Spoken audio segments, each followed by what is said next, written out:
my name is Felicity Griggs and I'm a guidance counsellor at Burdekin Catholic High School. At some point in our careers as professionals working in schools, we will have a student make a disclosure to us. It's not just guidance counsellors, but any person that works in a school. I encourage teaching and other staff to always be responsive when a student makes a disclosure. It is a good idea to jot down some major points, but you should always approach your principal or guidance counsellor as soon as possible afterwards. It is important that you tell the child, even though they have disclosed something really important to you, that you cannot promise not to tell anyone else. They may say, "Promise you're not going to tell someone, I'm worried my family might split up," or whatever. It's really important that you tell them that you can't promise, but you will do everything you can to keep them safe and that things will work out the best for them. I think kids test you out.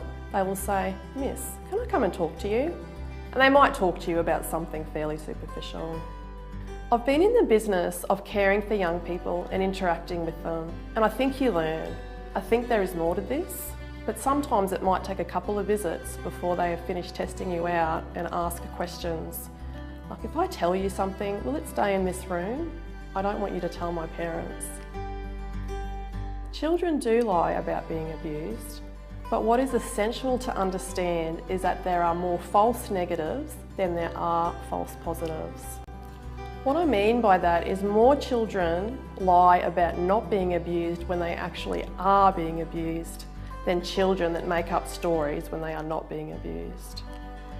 So why do children lie when abuse is actually occurring to them? They lie because they are fearful it is their fault.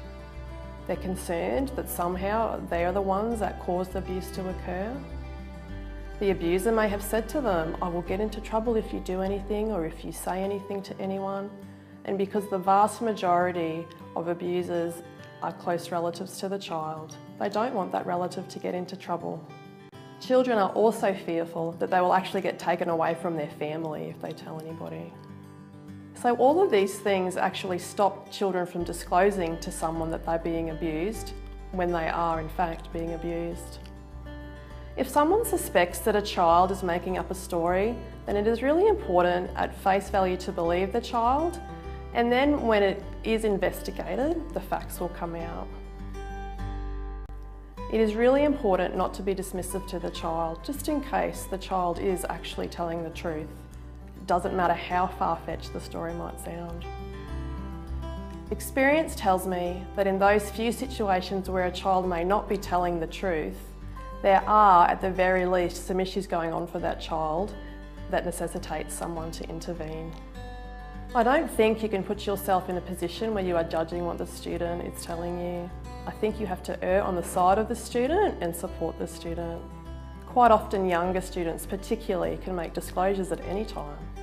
Sometimes information that a child might be disclosing might also traumatise other students in that class. Some advice to teachers is around the strategy of protective interrupting, which is gently interrupting that student at that time and say, "You know, I hear what you are saying and we do need to talk about it as it's important. I will speak to you later about that."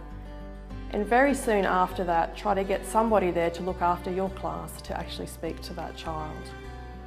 And remember, there are guidance counsellors in all Catholic schools, and we are there to help support students and staff.